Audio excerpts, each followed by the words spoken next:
स्वागत है आपका मेरे YouTube चैनल पे। तो क्लास 10 की जो सीरीज़ चल रही है उसमें जो चैप्टर है हमारा बायोलॉजी का, हाउ डू ऑर्गेनिजम्स रिप्रोड्यूस, उसका है आज लेक्चर नंबर 2। तो दोस्तों लेक्चर नंबर 1 अगर आपने अभी नहीं देखा है तो उसका लिंक डिस्क्रिप्शन बॉक्स में है, तो आप वहाँ से लेक्चर नंबर 1 पहले देख लें। तो लास्ट टाइम जो लेक्चर नंबर 1 हमने लगाया था बेटा, उसमें हमने क्या क्या टॉपिक्स डिस्कस किए थे। बिल्कुल इंट्रोडक्शन थी चैप्टर की। वहाँ हमने डिस्कस किया था कि रिप्रोडक्शन है क्या, कितने टाइप्स का होता है। तो वहाँ हमने देखा था कि रिप्रोडक्शन जो है वो 2 तरह का है, सेक्सुअल रिप्रोडक्शन और असेक्सुअल रिप्रोडक्शन। सेक्सुअल रिप्रोडक्शन होता है जिसमें 2 पेरेंट्स होते हैं इन्वॉल्व, और जो असेक्सुअल रिप्रोडक्शन है उसमें सिंगल पेरेंट होता है। और उसके बाद बच्चों हमने असेक्सुअल रिप्रोडक्शन के टाइप्स डिस्कस किए थे। उन्हीं टाइप्स में से पहला टाइप था फिशन। तो आज हम असेक्सुअल रिप्रोडक्शन का जो पहला टाइप है फिशन, वो डिटेल में डिस्कस करेंगे क्लास 10 के लेवल पे। ठीक, तो बच्चों सबसे पहले तो हमें पता होना चाहिए कि जो फिशन है, ये जो फिशन है ये एक असेक्सुअल मेथड है रिप्रोडक्शन का।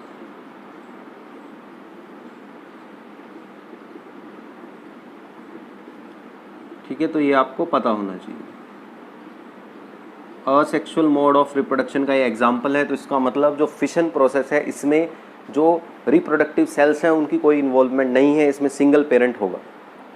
तो फिशन है क्या बेसिकली, तो वैसे तो इसके नाम से ही पता लग जाता है बच्चों। फिशन का मतलब होता है स्प्लिट हो जाना, टूट जाना। ठीक है, तो फिशन एक सिंपल प्रोसेस है जिसमें जो हमारा सिंगल सेलुलर ऑर्गेनिज्म है, मतलब जो यूनिसेलुलर ऑर्गेनिज्म है, वो 2 या 2 से ज़्यादा हिस्सों में टूट जाता है। ठीक, तो डेफिनेशन लिखी भी है बोर्ड पे कि this is the in this process a unicellular organism splits to form 2 और मोर देन 2 न्यू ऑर्गेनिजम्स। तो फिशन, पहली बात आपको ध्यान रखना है कि फिशन की जो ये मेथड है ये सिर्फ यूनिसेलुलर ऑर्गेनिजम्स ही शो करते हैं।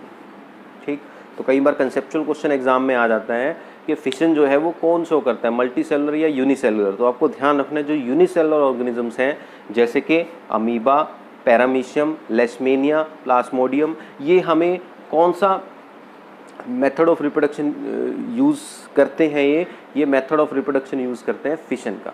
ठीक है, तो फिशन के एग्जांपल्स फिर से मैं बता रहा हूँ, आपको याद रखने हैं, एग्जाम में पूछ लिया जाता है कि ऐसे कौन कौन से ऑर्गेनिजम्स हैं जो फिशन के थ्रू रिप्रोडक्शन करते हैं। Amoeba, paramecium, leishmania, plasmodium. Amoeba में कैसे होता है फिशन, इसको आज हम डिटेल में डिस्कस करेंगे। और अमीबा की ही तरह बाकी के जो हमारे ऑर्गेनिजम्स हैं ये भी उसी तरीके से रिप्रोडक्शन की प्रोसेस शो करते हैं। तो अब बच्चों जो फिशन है वो 2 तरह का है। ठीक है, तो ये भी आपको ध्यान रखना है कि जो फिशन है इट इज़ ऑफ 2 टाइप्स। ये जो फिशन का मेथड है it is of 2 types. Number 1 पे आपका आता है बाइनरी फिशन, बाइनरी फिशन। और नंबर 2 पे आपके पास आता है मल्टी फिशन।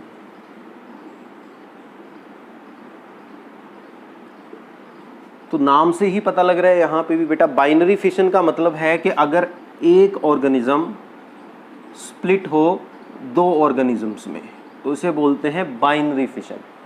और मल्टी फिशन का मतलब है कि जिसमें एक ऑर्गेनिज्म 2 से ज़्यादा ऑर्गेनिजम्स में स्प्लिट हो तो उसे बोलते हैं मल्टी फिशन। तो क्लियर है भाई, बहुत इजी है डेफिनेशन कि binary fission is that method of reproduction in which a unicellular organism split into 2 new organisms।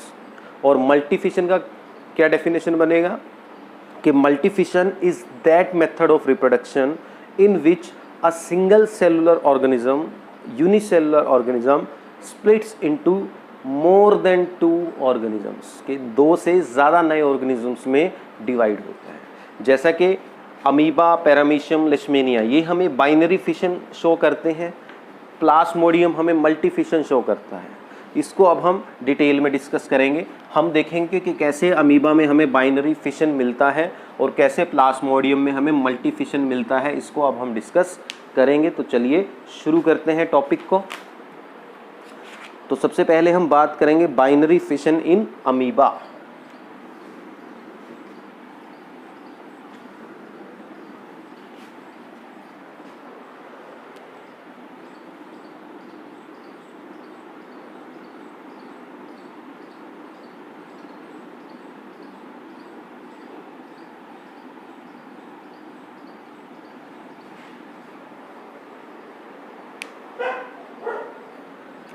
कि कैसे जो अमीबा है वो हमें बाइनरी फिशन शो करता है, वो हम डिस्कस करेंगे। तो चलिए शुरू करते हैं।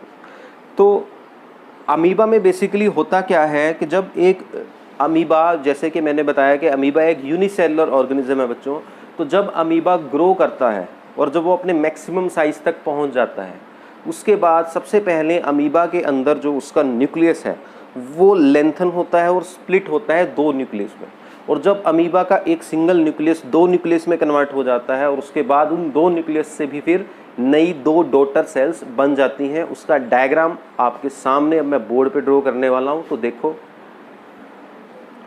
तो बच्चों डायग्राम आपके सामने है और अब हम डिस्कस करेंगे कि कैसे अमीबा में जो फिशन की प्रोसेस है वो एग्जीक्यूट की जाती है। तो सबसे पहले बच्चों क्या होता है कि जो हमारा अमीबा है जब वो फुली ग्रो कर जाता है, अपना साइज बिल्कुल अटेन कर लेता है, मैक्सिमम साइज जब अमीबा अचीव कर लेता है, तो उसके बाद उसके अमीबा के अंदर जो उसका न्यूक्लियस है वो स्प्लिट होना शुरू हो जाता है। मतलब जो न्यूक्लियस है वो लेंथन होना शुरू हो जाता है और न्यूक्लियस, एक न्यूक्लियस हमारा दो न्यूक्लियस में कन्वर्ट होना शुरू हो जाता है। मतलब एक न्यूक्लियस से दो न्यूक्लियस बनने शुरू हो जाते हैं और धीरे धीरे ये लेंथन होता होता कुछ ऐसा बन जाता है कि ये जो दो न्यूक्लियस बने थे टोटली डिवाइड हो जाते हैं, एक दूसरे से अलग अलग हो जाते हैं। जो न्यूक्लियस था हमारा वो दो पार्ट्स में डिवाइड हो गया। कहने का मतलब ये है कि एक फुल्ली ग्रोन अमीबा में सबसे पहले एक जो उसका न्यूक्लियस था उसने डिवाइड होना शुरू किया और यहाँ पे हमारा जो न्यूक्लियस है वो दो न्यूक्लियस में कन्वर्ट हो गया।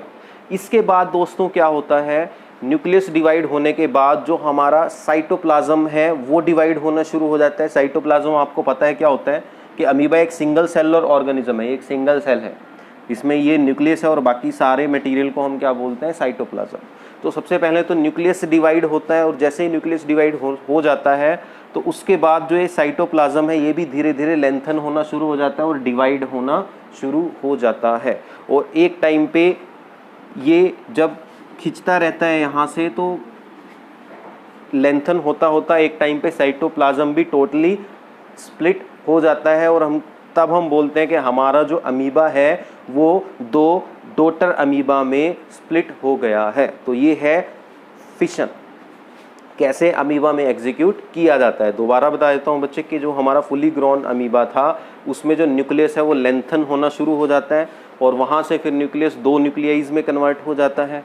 उसके बाद साइटोप्लाज्म डिवाइड होना शुरू करता है और लास्ट में फिर जब साइटोप्लाज्म भी डिवाइड हो जाता है तो हमारे दो अमीबा बन जाते हैं एक अमीबा से। तो देखो यहाँ पे एक अमीबा था, ये पेरेंट अमीबा है और इससे दो डॉटर अमीबा हमें मिल गए। तो ये था मेथड ऑफ फिशन। और ये कौन सा फिशन है, बाइनरी फिशन, क्योंकि इसमें एक पेरेंट दो ऑर्गेनिजम्स में जो है दो नए ऑर्गेनिजम्स में डिवाइड हुआ है। तो ये तो है बाइनरी फिशन। और जो बाकी के जो हमने एग्जाम्पल्स डिस्कस किए थे जैसे कि पैरामीशियम और लेशमेनिया, वो भी सेम इसी तरह से हमें बाइनरी फिशन शो करते हैं। जो अमीबा है उसमें जो बाइनरी फिशन है वो किसी भी प्लेन में हो सकता है, उसमें कोई एक पर्टिकुलर स्ट्रक्चर नहीं होती, वो किसी भी प्लेन में जो है एग्जीक्यूट कर सकता है बाइनरी फिशन। लेकिन लेशमेनिया के केस में थोड़ा सा अलग हमें देखने को मिलता है कि जो लेशमेनिया है उसमें एक पर्टिकुलर प्लेन में हमें जो है बाइनरी फिशन देखने को मिलता है। तो ये तो था बाइनरी फिशन। इसी तरह से अब हम डिस्कस करेंगे मल्टीपल फिशन, और मल्टीपल फिशन हम डिस्कस करेंगे प्लाज्मोडियम के केस में। तो उसका भी डायग्राम मैं बना के आपको दिखा देता हूँ। तो बच्चों मल्टी फिशन का एक डायग्राम यहाँ पे बोर्ड पे है आपके सामने। मल्टी फिशन जैसा मैंने बताया कि प्लाज्मोडियम एक ऐसा यूनिसेलुलर ऑर्गेनिज्म है जो मल्टी फिशन शो करता है। तो वही मैं यहाँ पे आपको बताने जा रहा हूँ। या और भी बहुत से ऑर्गेनिजम्स हैं जैसे कि अमीबा वैसे तो हमें बाइनरी फिशन शो करता है, लेकिन कई बार अनफेवरेबल कंडीशंस जब होती हैं तब अमीबा भी हमें जो है मल्टीपल फिशन शो करता है। तो जैसे कि यहाँ हम एक सिंगल सेलुलर ऑर्गेनिजम्स का एग्जाम्पल लेके चल रहे हैं कि ये सिंगल सेलुलर ऑर्गेनिज्म है। कई बार क्या होता है कि अगर फेवरेबल कंडीशंस ना हो, अनफेवरेबल कंडीशंस हों जो लाइफ के लिए सही ना हो ऑर्गेनिज्म की, तो अनफेवरेबल कंडीशंस के टाइम पे होता क्या है कि जो हमारा ये सिंगल सेलुलर ऑर्गेनिज्म है इसके चारों तरफ एक प्रोटेक्टिव लेयर बन जाती है जिसे हम बोलते हैं सिस्ट। यहाँ आप देख सकते हो ये हमारा एक सिंगल सेलुलर ऑर्गेनिज्म है, ये इसका न्यूक्लियस है और ये साइटोप्लाज्म है, ये पूरी एक सेल हो गई। और इस सेल के चारों ओर ये आप देख सकते हो, ये जो मैंने स्फेरिकल जो एक लेयर बनाई है, एक प्रोटेक्टिव लेयर बन जाती है जिसे हम प्रोटेक्टिव वॉल या सिस्ट बोलते हैं इस सेल के चारों ओर।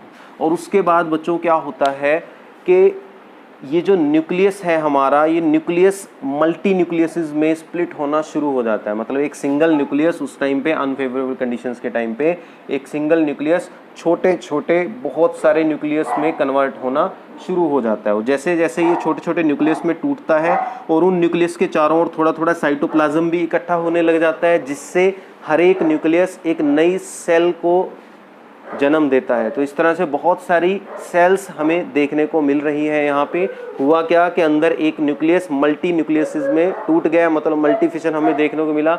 और जो ये मल्टी न्यूक्लियस बने, इन न्यूक्लियसिस के चारों ओर थोड़ा थोड़ा साइटोप्लाज्म इकट्ठा हो गया, जिससे हमारे पास बहुत सारी सेल्स बन गई। तो बहुत सारी यहाँ पे हमें सेल्स यहाँ पे नज़र आ रही हैं।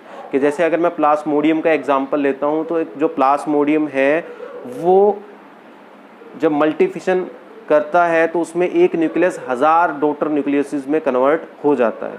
तो दोस्तों जैसे ही अब ये अनफेवरेबल कंडीशंस हैं, लेकिन जैसे ही फेवरेबल कंडीशंस आती हैं, मतलब उस ऑर्गेनिज्म को प्रॉपर फूड मिल जाता है, प्रॉपर न्यूट्रिशन मिल जाता है, फेवरेबल कंडीशंस आ जाती हैं, तो ये जो प्रोटेक्टिव लेयर थी सिस्ट की, ये जो प्रोटेक्टिव वॉल थी सिस्ट, ये रप्चर हो जाती है, ब्रेक हो जाती है। जैसे ही सिस्ट ब्रेक होती है, ये जो प्रोटेक्टिव लेयर थी ब्रेक होती है, ये जितनी भी डॉटर सेल्स थी ये इस प्रोटेक्टिव लेयर से सिस्ट से बाहर आना शुरू हो जाती है। जैसे रप्चर होते हैं, डॉटर सेल्स आर रिलीज्ड, वो बाहर आना शुरू हो जाते हैं। और इस तरह से हमारा जो एक ऑर्गेनिज्म था वो मल्टी ऑर्गेनिजम्स में कन्वर्ट हो गया। मतलब बहुत सारे ऑर्गेनिजम्स, नए ऑर्गेनिजम्स उसने बना दिए।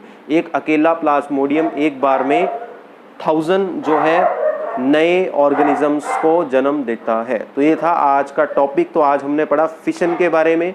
नेक्स्ट जो टॉपिक है बडिंग, वो हम नेक्स्ट लेक्चर में डिस्कस करेंगे। तो आज की इस वीडियो में इतना ही। अगर आपको वीडियो अच्छी लगी तो लाइक ज़रूर करें, और अगर आप चैनल पर नए हो तो चैनल को सब्सक्राइब भी ज़रूर करें। मिलते हैं नेक्स्ट वीडियो में। धन्यवाद।